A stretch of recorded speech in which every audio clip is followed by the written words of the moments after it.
In today's video, I am going to explain 4 muscles that are most likely involved in rounded shoulder. There are many muscles that can trigger round shoulder. However, I want to focus on shoulder girdle muscles today. Shoulder girdle muscles mean they attach to scapula. So I will not focus on shoulder muscles. Okay? Then what happens during rounded shoulder? What is scapular position in rounded shoulder? There are 2 tendencies, 2 movements in round shoulder. One movement is this way. This is scapular abduction. Scapular abduction is like your scapula goes outward, outside. Then what's gonna happen for your back? Then it is stretched out. That is why it's rounded, correct? Scapular abduction. One more movement, that is elevation. Elevation is literally scapula goes up. 2 movements, scapular abduction and elevation. So if you know what kind of muscles do abduction and elevation, you can figure out which muscle are tight and you know which muscle should be stretched out or treated. Now, let me explain 2 muscles of scapular abduction. First muscle is on chest. This is it. This is pectoralis minor. Pectoralis minor is shoulder girdle muscle. By the way, if there is pectoralis minor, there should be pectoralis major. Pec major is just superficial to pec minor. Pec major attaches very broadly. However, today's topic is about shoulder girdle muscle. Pec major is shoulder muscle. Pec major does not attach to scapula. So let me focus on pec minor. So what am I talking about? Pec minor. One of functions of pec minor is what? What am I talking about now? That is scapular abduction. It's a little bit hard to visualize. When pec minor contracts this way, this contraction brings scapula kind of outward. It's pulling scapula this way. So it's of course a downward and it's going to medial. Let's check that out from back side. Imagine there's pec minor like this.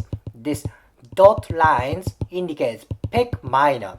When pec minor contracts, the vector of force is this way. Plus it's going to anterior way. Thus, scapular abduction happens. It's a little bit hard to visualize because pec minor is on front part and scapula is on back side. That is why it's kind of a 3-dimensional structure, 3-dimensional kinesiology. It's a little bit hard to describe. So this is the best I can do.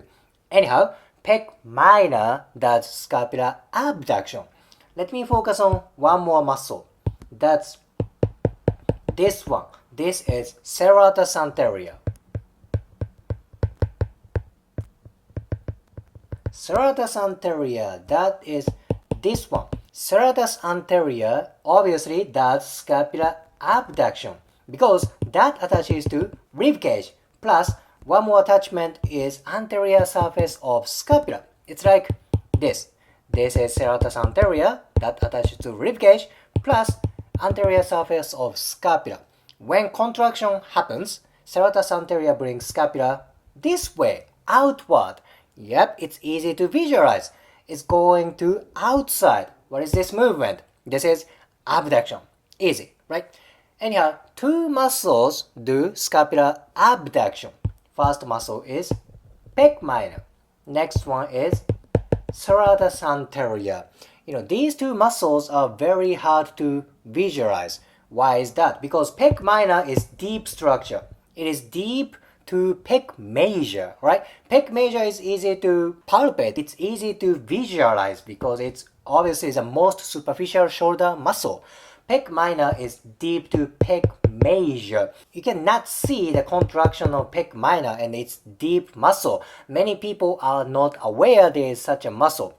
So it's like serratus anterior. It's very thin muscle and because it's thin muscle, it's very hard to feel contraction of serratus anterior.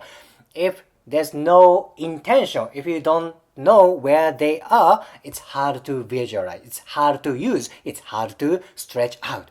That is why these muscles can get very, very tight. Now what's going to happen if these muscles get tight? That may create round shoulder. Very, very important. Alright, these two muscles are for shoulder abduction. Let me talk about shoulder elevation muscles. Let me talk about from this muscle. This is huge muscle. This is trapezius. Trapezius, particularly upper fiber. Upper fiber or upper part. When trapezius upper part contracts, that brings scapula to elevation. It's simple, right? Particularly upper fiber gets tight because when you use smartphone long time, looking at computer, doing office work a lot, then your trapezius goes up, scapula is stacked around elevation position. Plus tendency is scapula goes abduction. Now round shoulder happens. Trapezius upper fiber, very strong muscle. Next one is deep to trapezius. It's messy, right? That's this one. This is levator scapula.